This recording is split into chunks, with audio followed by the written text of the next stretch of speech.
Mu linnya lya Patri n'erya Mwana n'erya Mwoyo Mutuukirivu, amiina. Abooluganda mwasibye mutya? Kansubire mwasibye bulungi. Mbaaniriza mu pulogulaamu amaanyi gali mu kigambo kya Mukama waffe Yesu Kristo. Twebaza Mukama Katonda oyo olw'ekirabo eky'obulamu era ne tumwebaza ku lwa byonna. Twetonda wano tutambudde obubi, tumusaba tusaasire abalwadde n'abalina ebizibu eby'enjawulo, tubasenga mu mikono gya Katonda. Kigambo Katonda gwe tugenda okwebuulirako olunaku olwaleero avudde mu Genesis omutwe ogusooka olunya lwa 28. Omutwe Be fruitful and multiply. Muzaale era mweyongere. Owooluganda, obadde okimanyi nti Katonda yatuwa omukisa ogw'okuzaala okwala? Genesis omutwe ogusooka olunya lwa 28 wagambye bwe wati: Katonda n'abawa omukisa. Katonda n'abagamba nti mweyongerenga, mwalenga, mujjuze ensi, mugirye, mufugenga eby'omu nnyanja n'ebibuuka waggulu na buli ekirina obulamu ku nsi. Abooluganda, kigambo Katonda tumuwulidde bulungi. Era atulagira kuzaala kwala because twaweebwa omukisa, n'olwekyo tusaanidde okumwebaza. Twaweebwa omukisa ne tuweebwa obusika obw'okufuga buli kimu, kubanga omusika bw'asigalawo asigala mu buli kimu. Amiina.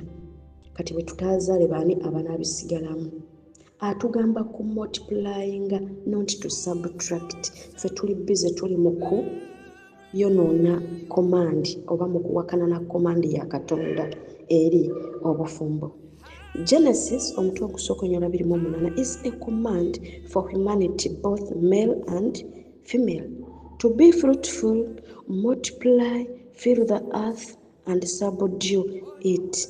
Era this verse is the same as a foundation for understanding God's design for marriage and family. Kubanga eraga omusajja n'omukazi that they should be fruitful and multiply, which means to have children, to fill the earth, build a family together, create a home and contribute to society. Amen. To subdue it by working together to manage and care for their family resources and community. Tulina Bible verses eziri related to Genesis omutwe ogusooka olunyiriri lwa 28. Bw'osoma Leviticus omutwe gwa 26 olunyiriri olw'omwenda, tulina Ezekiel 36 olunyiriri olw'11, Deuteronomy omutwe gwa 7 olunyiriri olwa 13 okutuuka ku 14 n'endala. Tuyigawo ki wano? Wano tuyigawo about creation. Amiina. Tuyigawo humanity value. Bw'osoma Genesis omutwe ogusooka olunya lwa 26 okutuuka ku 27, Mukama we yagambira nti kantonde omuntu mu kifaananyi kyange, omusajja n'omukazi. Tulaba nga tuli ba muwendo kubanga Katonda yatutonda mu kifaananyi kye yayagala tumufaanane. Amiina. Tulaba obugabirizi bwa Katonda bw'osoma Genesis omutwe ogusooka olunyiriri olwa 29 ku lwa 30. Order and purpose. Mukama yatutonda olw'ekigendererwa. Amiina. Twongera okulaba okwagala kwa Katonda n'ebirala bingi sisobola kubimalayo. Naye ensangi zino abakyala tetukyayagalira ddala kuzaala. Amiina.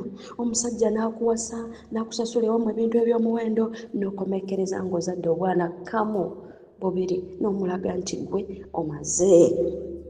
Olwo n'otandika okulwana ne Katonda eyagamba nti mugende muzaale mwale, nga weesiba obutazaala.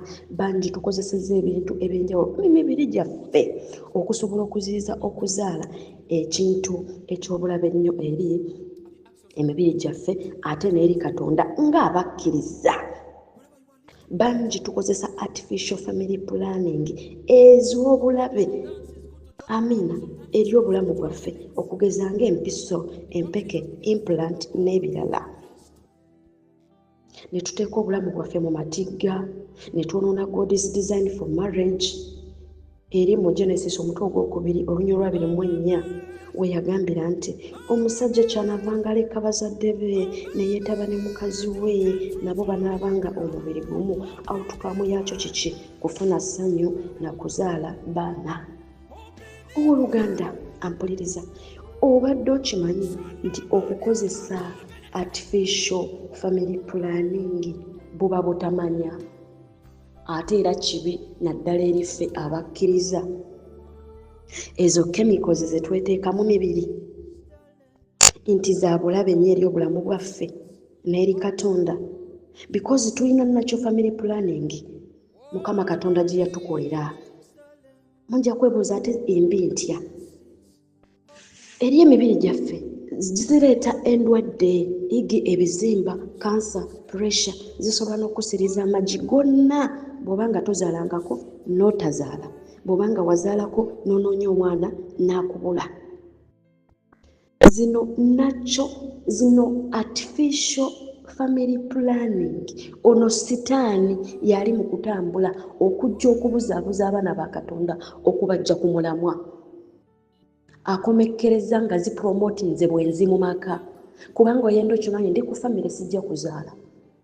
Okupromotinga obwenzi mu baana b'amasomero, bangi bamera empeke, bangi beekuba empiso, oba oli awo ekigenda okuteeka obulamu bwabwe mu matigga, batuuke okunoonya abaana babule bawoze senga yandoga, mujja wa maama yandoga. Nze namanyirawo mukwano gwange yali tanjagaliza, yeerabidde agaliso ge yeewumuggula, olwatuuse okunoonya omwana abuze. Amiina. Era tezisaanidde muffe abakkiriza. Bwe tusoma 1 Colossians omutwe ogw'omukaaga olunyiriri olw'19 okutuuka ku lwa20 ewagamba nti don't you know that your bodies are God's temple? Let us be fair. Bwe kiba nga ddala omwoyo omutuukirivu atuula mu mubiri gyaffe, tusaanidde okugikubamu chemicals ezo oba tusaanidde kugikuuma nga miyonjo. Musuubira tezandi mugoba mu bulamu bwaffe kubanga si kawoowo nti kamuwunyira bulungi. Nsuubira nti nawe toyinza kutuula mu nnyumba nkuwemu teya gas. Can you breathe or you just live? Artificial family planning, ono sitaani yajja kubba kutta na kuzikiriza. Amiina. Empisa yali ey'enkumi 5 kati eri wakati wa 8 n'omutwalo, obwo si bubbi. Zituleetera endwadde, bizimba kansa biki, okwo si kutta. Bannange tuzibuke amaaso, tuzikozesa mu butamanya. Jjukira omusawo tagenda kukubuulira kiki kye zigenda kukuleetera, naye agenda kukubuulira kyokka kye zigenda kukukolera, kubanga ky'oyagala okuwulira omanye mmwe temwagala mazima. Amiina. Agenda kugamba egenda kumalamu emyezi 3 odde tukuteekemu endala. Onoowulira ng'oyagala okuzaala ng'ekusitoopinga, bamala ogikuteekamu n'olyoka ogenda ne weesiba n'otandika okuba nga torisiivinga periods zo okumala ebbanga. Abamu zibasiba, abalala bwe zibayamba ne zibakulukusa. Amiina. N'obeerawo nga gwe tokala eva, n'otuuka n'osobera omusajja n'omufuukira ekizibu eyakuwasa okufuna essanyu naye nga tomufunyisa nnaku. Amiina. Abo abaana batuuka okunoonya embuto ne zibula, ne batandika okwekwasa abalogo. Bannange ono sitaani yajja kubba kutta nakukola ki? Nakuzikiriza. Wani yakugamba nti omukazi asobola okuzaala everyday oba okukonsiivinga? Tekisoboka. Katonda waffe yali mugezi nnyo, n'amanya nti omukazi ekinene ennyo mu mwaka ogenda kuzaala omulundi gumu, era n'amanya nti mu mwezi atuwaddemu ennaku 4 ku 5 to conceive, ezisigadde ziri free, ziri safe. You can enjoy your life with your husband. Just tuula wansi okauntinge ennaku zo ate wamu n'omwagalwawo, amanye ddi lw'oli safe, amanye ddi lw'otali safe, aleme okukuteeteganya nga otuuse okukola ebigezo byo. Amiina. Ye abajjamu embuto kambabuuze, bwe tujjamu embuto buno obwana bwe tubeera tuzzaako tumala ne tubupulaningira. Bwe kaba nga kabadde kasoma okasomesa n'okatuusa ku yunivasite, aboba olugjeemu ng'obadde weeralikirira byakulya, abasigadde basigala nga balya bulungi oba musigala nga muli mu mbeera y'emu? Ekyo buli omu akyebuuze. tukozeseza artificial family plannings which are harmful to our bodies. Amina. Obwo butamanya nga bwe kyawandikibwa mu Hosea omutwe ogwokuna olunyiriri olw'omukaaga netugamba nti abantu bange bazikiridde olw'obutamanya. Bannange, omusajja asobola okuzaala buli lunaku na buli ssaawa, naye omukazi mu mwezi Mukama yatuwamu ennaku bunaku 4 days in a month to conceive. Kakati nga tonoonya lunaakutta, ennaku endala ezisigadde ziri safe. Empiso gye bakuba eba ekola ki mu mubiri gwo?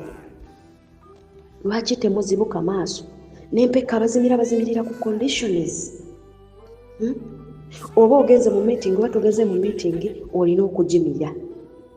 Kyokka ate ne tugenda ne tuzibwa amaaso. Abasajja abazaala buli lunaku bo tebeekuba mpiso, tebamira mpeke. Abasajja be basaanidde n'okukozesa family planning. Si ffe bakazi kubanga ffe tetuzaala buli lunaku, naye olw'obutamanya twekanga nga tubasitulidde omusalaba gwabwe.